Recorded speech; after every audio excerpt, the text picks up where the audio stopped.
Allah'a dua etmeyi, Allah'a teşekkür etmeyi, Allah'a şükür etmeyi unutmuşam. Ve bir an gelir ki biraz sıkıntıya düşürəm. Yönəlirəm ki, ya Rabbi mənə yardım et. Qulun rəfahlıq içərisində, rahat bir həyatın içərisindəykən Allah'ı unutması, sıxıntı anında da Allah'ın ona yardım etməsinə mane olur. Ona görə biz gözləməyəcəyik ki, bizim mütləq həyatımızda bir sıxıntı olsun. Sonra əl açaq Allah'a dua eləyək.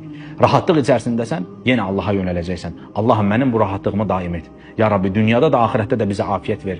Necə sahabə deyir ki, Peyğəmbərimizin sallallahu aleyhi və səlləmin ən çox Allah'a etdiyi dualardan bir dua nə idi? Ey Rəbbimiz, Rabbənə ətinə fid-dunya həsənə və fil-əxirəti həsənə və qinə əzəbən-nər. Allah Rəsulunun ən çox etdiyi dua, Allahım, dünyada da, ahirətdə də bizə gözəllik ver və bizi od əzabından qoru. Peyğəmbərimizin sallallahu aleyhi və səlləmin ən çox etmiş olduğu dua budursa, bizim necə Allah'a dua etməmiz lazımdır. Allahım, bizə dünyada da, ahirətdə də afiyət ver. Bizə dünyada da, ahirətdə də gözəllik ver. Ya Rabbi, mənə vermiş olduğun bu gözəlliyi, bu neyməti həm sənə şükür etməyi mənə muvaffaq et.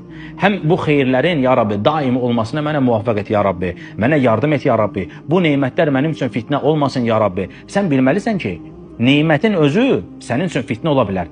Səni o neymətin şərrindən, səni o neymətin fitnəsindən yenə aləmlərin Rəbbi olan Allahdan başqası qoruya bilməz.